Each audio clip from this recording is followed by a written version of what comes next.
So the next question is, what improvements in the American immigration process do you think would bolster innovation and fuel our economy?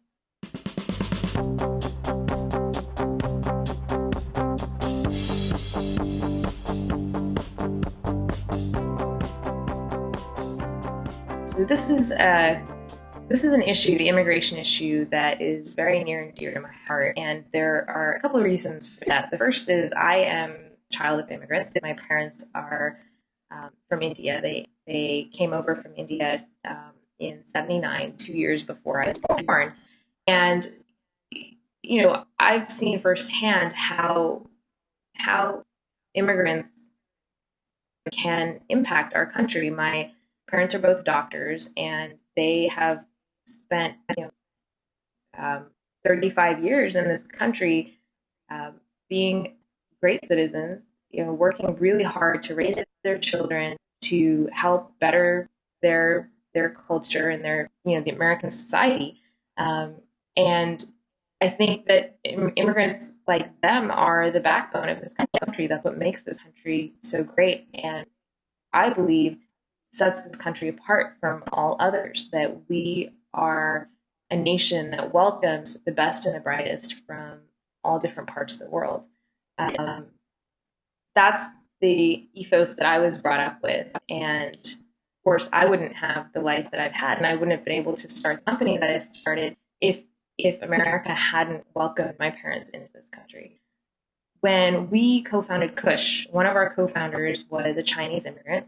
He had just finished his master's degree in music technology at Georgia Tech, um, under my husband, Parag, who was a professor there at the time. And Parag and our co-founder had actually, our Chinese co-founder had actually invented the technology for our first product in their lab at Georgia Tech.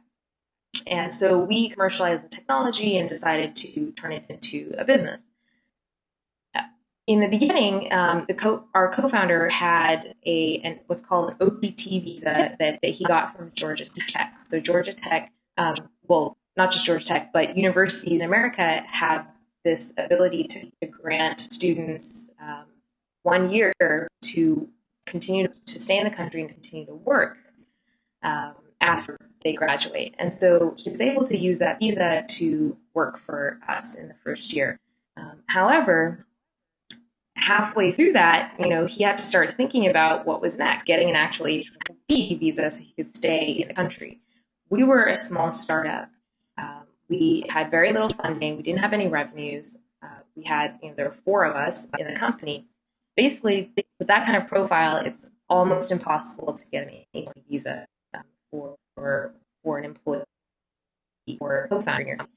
And so our co-founder ended up having to get another job. Got a job.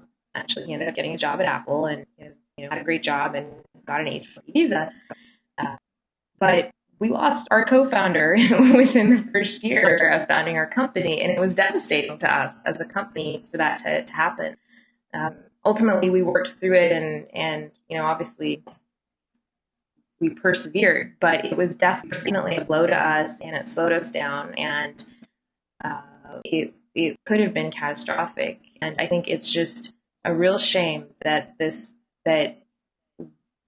there isn't a more rational process for allowing immigrants into this country, immigrants that will actually, that will create jobs and will that are clearly adding value to our society. So I do hope that changes, and that we just have a more rational process for that going